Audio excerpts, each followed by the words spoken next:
You're listening to a Frequency Podcast Network production.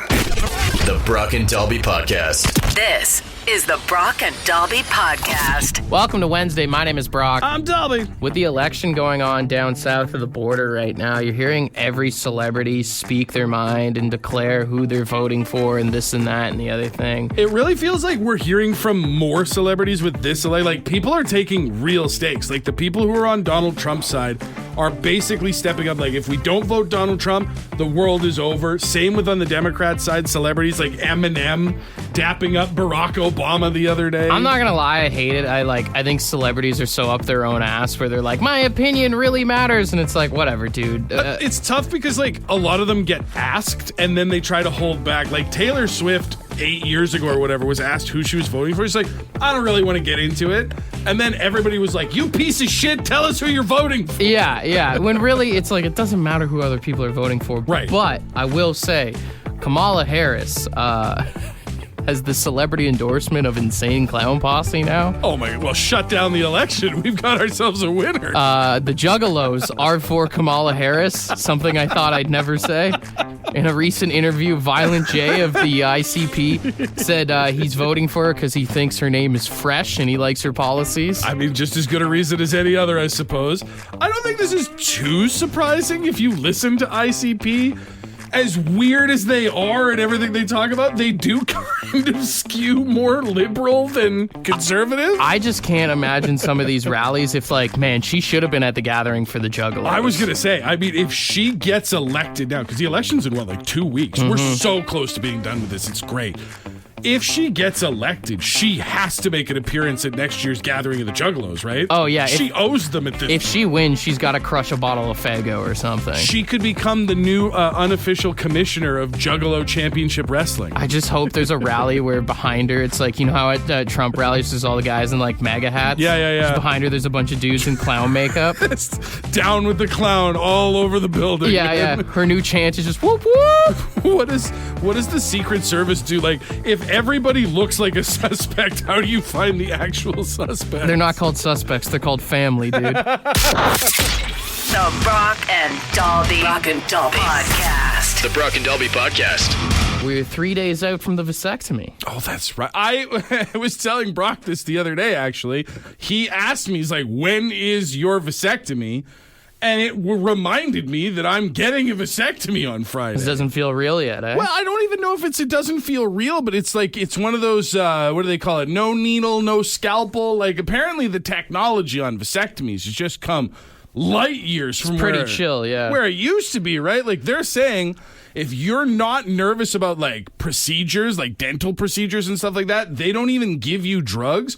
They're saying I will be able to drive myself home at the end of it. And I'm like, oh, okay, that seems pretty chill. How are you preparing for your vasectomy? I mean, like, are you going to have, like, one last hurrah or anything like that, or... Explain your question. Well, you know, when, like, people put down their dogs, they usually take their dog out for a pup cup. They take them to their favorite park, all that kind of stuff. For starters, I'm not putting down anything. Can we just be really clear about that? I'm going to have all the same equipment when I leave as I did when I got there. Well, they're just going to be like Christmas decorations at that point. Like, you're the tree and they're the decoration. They're just there for show at this point. No, it will still work. It just won't. I won't be at risk of creating life. It won't serve a purpose anymore. No, it will still serve a purpose, just not genetically. You can get kicked in the balls and it'll hurt, but that doesn't mean anything anymore. Realistically. Please do not kick me in the balls. Apparently for the first week afterwards, I am at risk. You should do something special before the big day. I don't, but the thing is that we've already got 3 kids in the house. I've already had 2 children. Like, they're still around. I can't exactly do anything special while they're there. No, like, bucket list items, memory lane, like maybe look at a Sears catalog for old time's sake. Or... Just a little retro throwback.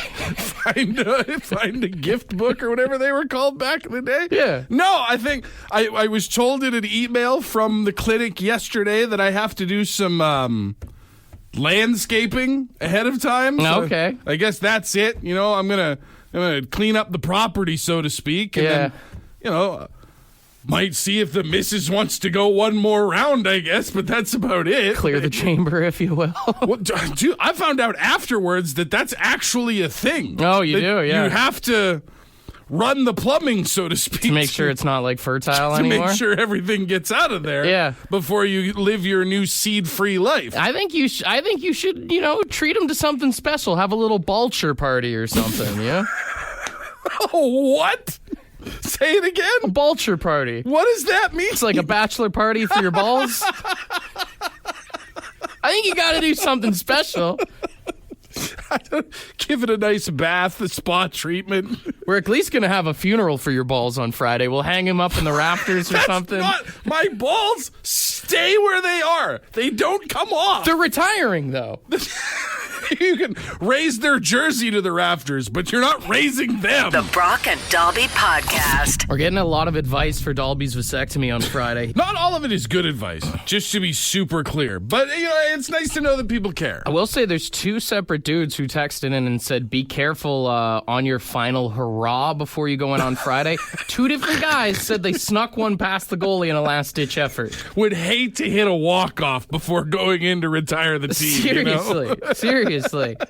Someone else said the toughest part about the vasectomy is trying not to get excited while you're on the table. I have thought about that. And not from I'm not worried about any of it, but it's just I don't want this to be uncomfortable for either of us, me or the doctors. Well, the doctor's been through procedure. it. They've seen everything, right? I know, but it's hard to get your head around that. I'm certain this has happened to him before, right? It feels like it would come part and parcel with the territory. Compliment, I guess. Is it like burping after a meal? I don't know. Compliments to the chef. Well, and I know I'm not the only one, but I think when we all go to the doctor, there's a little bit of fluffing that goes on sometimes. Just you got to make sure everything's where it's supposed to be. I think. That's anatomically, you just want to look. Those officers are usually cold, too. You want to look correct. And then a lot of people on the text line, I didn't even think about for the healing process. I got 15 different texts saying, buy a bag of frozen peas before you go in.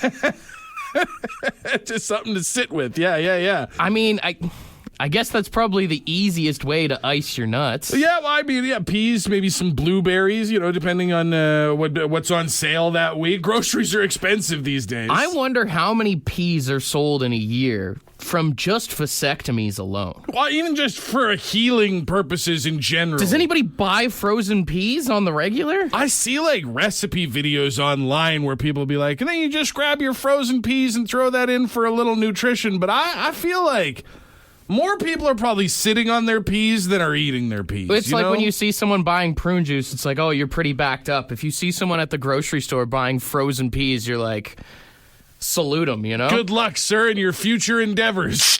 The Brock and Dalby Podcast. My girlfriend Courtney and I have been rewatching King of the Hill a bunch lately. Oh, God, I love that show. And in our house all the time, we've just been doing the Hank Hill. It's such a perfect reaction to anything that, mildly frightens you. And for some reason, last night, I was listening to music, and then there's a few songs that I was like, you could sneak the Hank Hill instead of some of the lyrics. It would fit for sure in a bunch of songs. I mean, I was thinking maybe with a little a little James Brown, you could do I feel good. I'll sell propane. And then, do you remember that Alice in Chains song, Them Bones? Yeah. At the start there, I was thinking maybe you call it Them Propane.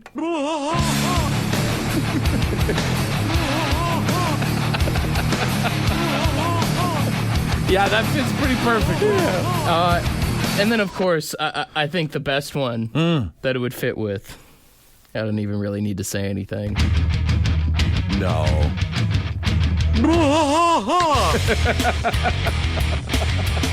Down with the charcoal, I was thinking is what you call it.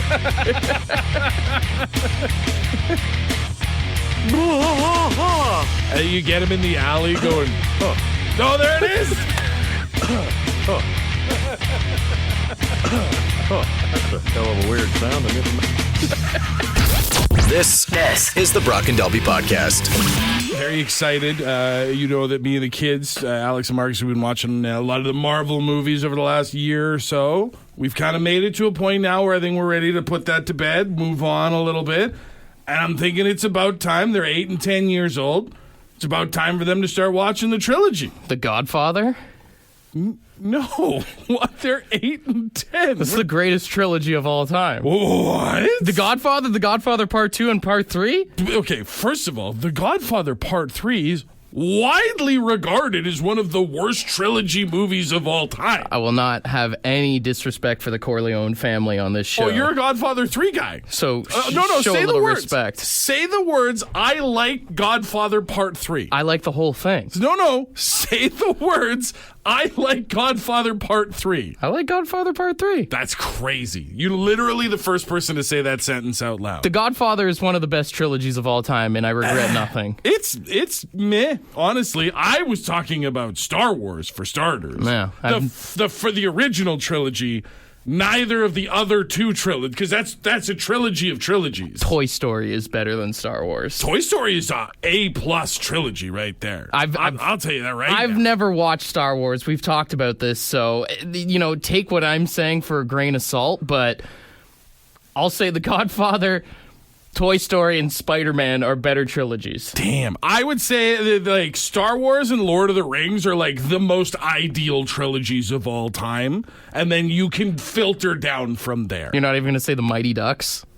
Mighty Ducks is in fact a trilogy. Yes, you are correct. That is where we can leave that. Gordon Bombay leading a team to victory 3 times? Sorry, you mean Gordon Bombay fulfilling his court-mandated obligatory community service? The most success anyone who's ever had a DUI has ever had, proven in that trilogy. No, there are people with DUIs who are running provinces in this country right now. What are you talking about? It's the greatest drinking and driving story of all time. It's not something we should be excited about. The Brock and Dalby Podcast. We are in dispute as to what is the greatest trilogy of movies of all time.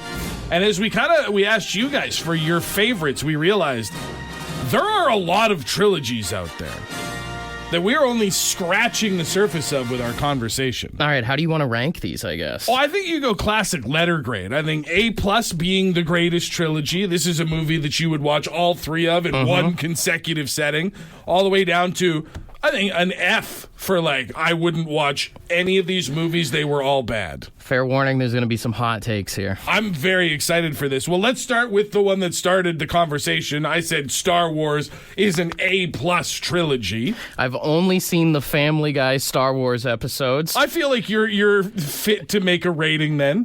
So I'll give it a D. A D. I haven't actually watched the movie, so I can't say anything, but it doesn't pique any of my interest, so, I love that you're I haven't seen it, I can't critique it, I give it a failing grade. A D is still a 50%, right? What about Lord of the Rings? Lord of the Rings, give it a C-. A lot of walking around. I will say the first movie can be a little bit slow, but in the overall story, it works. So that's another A+ for me. Yeah, I don't know. It just drags on for me. Okay, this was the one that you said was the greatest trilogy of all time, The Godfather. I'd give it a B+. The greatest trilogy of all time gets a B+ from you. Yeah, nothing gets 100% in life. And I mean, everyone talks all this smack about The Godfather Part 3, so that does move the grade down a little bit. I think that the third Godfather movie was so bad. The first one is fantastic. The second one is good. The third one is so bad, I give it a C. Yeah, well, it's like your third child. You weren't really planning on it kind of thing, right? That's why I stopped at 2, brother. What about The Dark Knight, the Batman movies with Christian Bale? I think you could give that an A-, actually. It's not the greatest trilogy of all time, but the way the movies are shot and everything, it's pretty well done. Kind of revolutionized the superhero movie to some extent. I'm an A- on that one as well. And that includes, a lot of people didn't like the Bane movie. I thought it was good. Yeah. I liked it. The Matrix trilogy, a lot of people were texting in. I'd give that give it a B-, I guess. I mean, they're good, but some people made it their entire personality for a bit. Well, I mean, some people still are. Yeah. The first Matrix movie changed the world. Like, there's just no question about it. I couldn't tell you a single thing that happened in the second or third movies. I also can't take anyone in a duster seriously, so. I give it a C on that. Spider-Man. And I'll let you pick your Spider-Man. Tobey Maguire and Tom Holland have both made trilogies. Oh, yeah, I don't consider any of that new stuff. That's not up my realm. So I'm going Toby school there. Okay. And you know what? I think I'll give that one a B+ as well, because that third movie, just with the dance sequence alone. You know? I go B- because the third movie was bad, but the memes were so good. Yeah. Mighty Ducks. We brought that one up earlier. Mighty Ducks is A+ tier. A+. A+ tier. I love that The Godfather is the greatest trilogy of all time. You gave it a B+, and Mighty Ducks get an A+.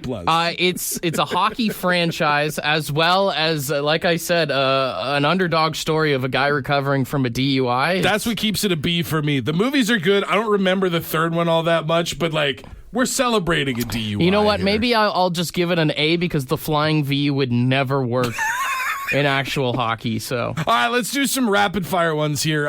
Evil Dead. You're a horror guy. ooh, that's an A. That's a B+ for me. I like that one. B+. Back to the Future. Ooh, Back to the Future is a B+, I think. B+, I think, on that one as well. Indiana Jones. And we're talking the original trilogy. The original 3. Everything after that, who cares? I think you got to give that an A. C+. That's my hot take. Indiana Jones movies are not as good as you think they are. If I had a whip right now, I'd be cracking it on you so hard. Jurassic World, the Chris Pratt Jurassic Park movies. Ew, dude. F. I think that deserves an F, too. What about Jurassic Park? You know what? First one was great, but everything after that dragged it down. Best I could give you is a B- for the originals. C+, I guess. Yeah, the third one really does suck. I walked out of the theater in the third one. The second one didn't need to happen either, I guess. Let's wrap up with Toy Story. Toy Story is A+ content. Toy Story is A+, man. Just pulls out the heart. Third one made me cry. As it should. The Brock and Dalby Podcast. The Brock and Dalby Podcast. It's the debut of a new game that we're calling Album Adventures, where I will give Brock 2 albums from the same artist or band, and Brock has to name the band responsible for those. And the deal is, the bands have to be bands that we play on the show, and the albums, at least one of the 2, has to be like a big selling album. Now explain to people that the only reason that you're doing this is because you're a little butthurt that you always double suck at the shame quiz. belled me on the quiz, and I did good on the quiz. I got 4 out of 6, and the 2 I got wrong, you double shame. You've been trying to catch me slipping for 3 years with these little games, and it hasn't worked yet, so let's see. I think that this is the one, all right? And Okay. listen, I'm going to start. I got 6 bands. Thank you to everybody who texted in. Appreciate your help. The first one, because you never played this game before, is easy. Just to make sure everybody understands how the game works. The albums are Master of Puppets and Load. The band would be... Metallica. That's right. There you go. There's your bell. That was the gimme. You're 1 for 1. Congratulations. Number 2. The albums are Freaky Styley and Stadium Arcadium. Oh, Chili Peppers. Red Hot Chili Peppers. I was ready to buzz you. I was so I saw ready your to finger buzz. move to the wrong. So. All right. All right, 2 for 2. 2 for 2. You're doing better than I hoped. Number 3. The albums are Play and Sea of No Cares. Sea of No Cares. Play and Sea of No Cares. And I'll tell you this, I'll even be nice about it. Play is the bigger album. Play is the bigger album. Play was a big album for this band. Got me stumped here. I don't know. I'll shoot a shot into the dark. REM? Sea of No Cares had the title track Sea of No Cares. It was a bit of a spoiler. Play featured the song When I'm Up, Can't Get Down. Oh! Great Big Sea. Oh! Damn it. Shame. Perfect. Oh. Oh, I was waiting for that. That one stings. All right, you are 2 right, 1 wrong. Number 4. Gravity and Happiness is Not a Fish That You Can Catch. Is that Our Lady Peace? That is Our Lady Peace, yes. Is it? Yes, it is. Is it Our Lady Peace? Congratulations. All It right. is. I didn't know if the happiness is not a fish you can catch was too much of a giveaway, but I thought maybe it would trip you up. I only know that because they wouldn't shut up about Our Lady Peace during the Leafs game last week, so. All right, 3 and 1. Number 5, No Code and Backspacer. No Code and Backspacer. 2 albums from which band? I got nothing for you on that. Gonna give you the buzzer. Backspacer features the song The Fixer and is one of the more recent albums from Pearl Jam. Oh, I don't really like Pearl Jam. What? Oh my God. That's the 2 albums you would pick for Pearl Jam? Well, yeah, because if I give you 10 and Vitality, it's gonna be super easy. Okay. I have to make this difficult. Okay. Those are good albums. I mean, sure. Wow. All right, so you got 3 right, so the worst you can do is 500. 3 right, 2 wrong. Last one. The 2 albums are 9 and Cheshire Cat. Oh, that's Blink-182. I was just hoping. I wanted it to be like a That's great the big first scene. and the last album, Yeah, right? basically. Yeah. Or Well, not the last album. one more time. Yeah. I am very mad at myself for not getting the Great Big C. You should be. And you should. I know you're going to try and downplay this because you're the cool guy. You should also be upset that you didn't get Pearl Jam. I mean, even Howard Manshine would agree with me that's not Pearl Jam's best work. Nobody said that these were their best albums, but they are recognizable. You know what? I feel vindicated, to be honest. I feel good about myself. You did okay. I passed. You did 4 out of 6. That's what I did on the quiz, and I got double shame billed. Someone's still mad about it. I am very upset. Someone's more mad about it than I am about this. When's your next therapy session? You could talk about it with her. I talk about you every week, bro. They're all about you at this point. Shame for talking about me behind my back. Shame. The Brock and Dalby Podcast. Yesterday, we were talking about what job would be the funniest to see people wear costumes at. And then someone texted in after we were done talking about that at 762-555 saying, which profession would be the most difficult to adapt into a sexy Halloween costume? Right, because right now, there's sexy firefighter, sexy policeman, sexy nurse, probably the most classic of them all. And I will say, I think basically any profession can be made into a horny costume. If you really work at it and you're willing to sort of tweak maybe what that person, like, you could do sexy radio DJ, but they're not going to be wearing sweatpants. So is it really a radio DJ? I think as long as you have a little bit of booty popping out, right, every profession can be sexy. I mean, IT support, just assless khakis.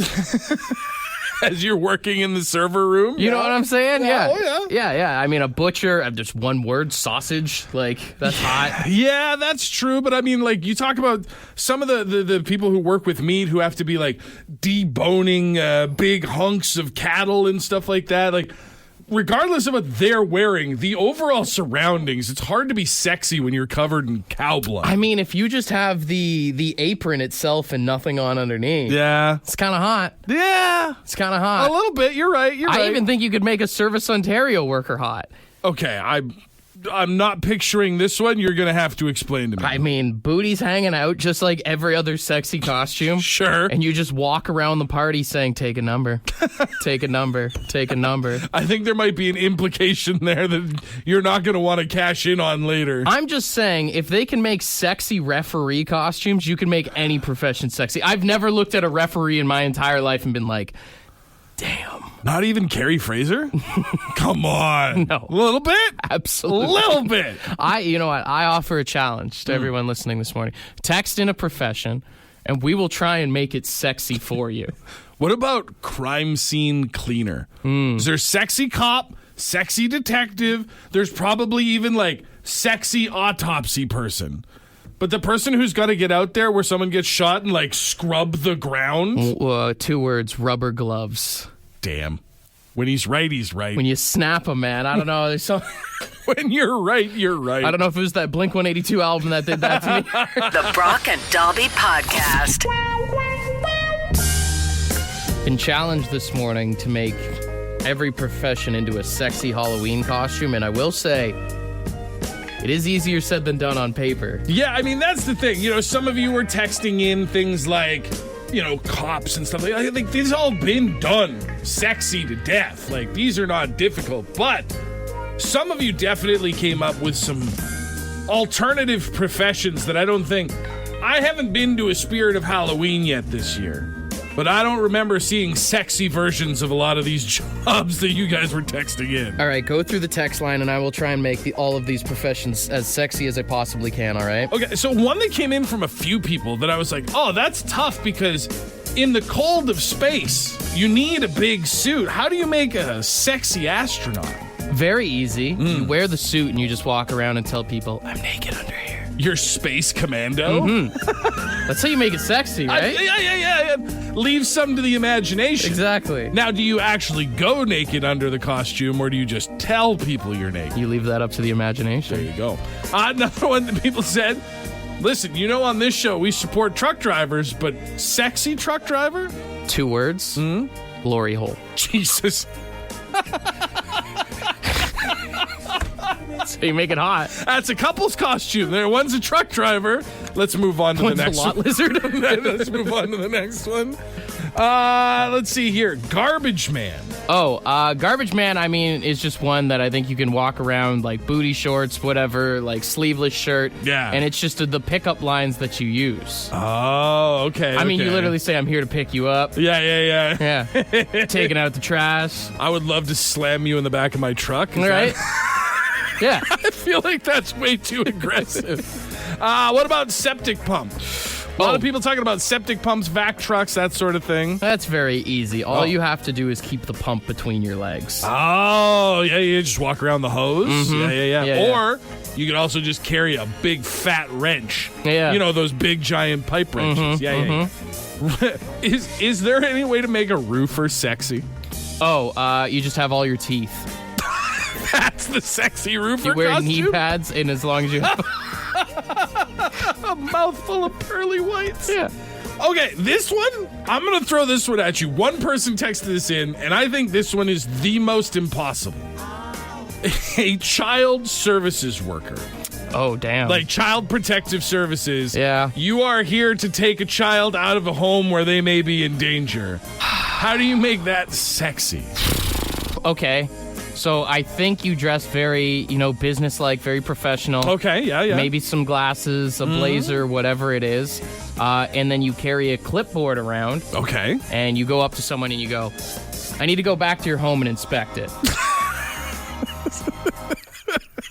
And that's how you make child services sexy. I need to go to your home and inspect it, and if I find any kids, they're out of here. Yeah. There can't be any kids at your house when I go back. This is the Brock and Dalby Podcast. Ed's word of the day. See what he's got. Good morning. Today's word is churlish.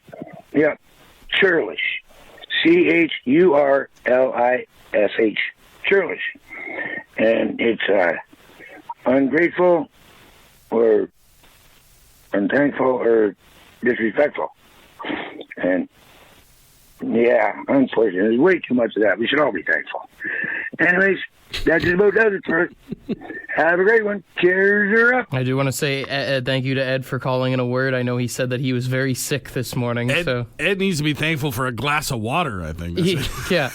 I will say I have heard churlish before, but it's from that Key and Peele skit. Insubordinate and churlish. Churlish. I think that's probably where most of us are used to that word. But yeah, I mean, it's just rude in like a mean way. You know, if you're just being, you are quite often on this show churlish towards me. How? My age, my hair length. We'll say that. My knowledge of music, all these things. It's not being churlish, it's being honest. See, I feel like honesty is something churlish people hide behind.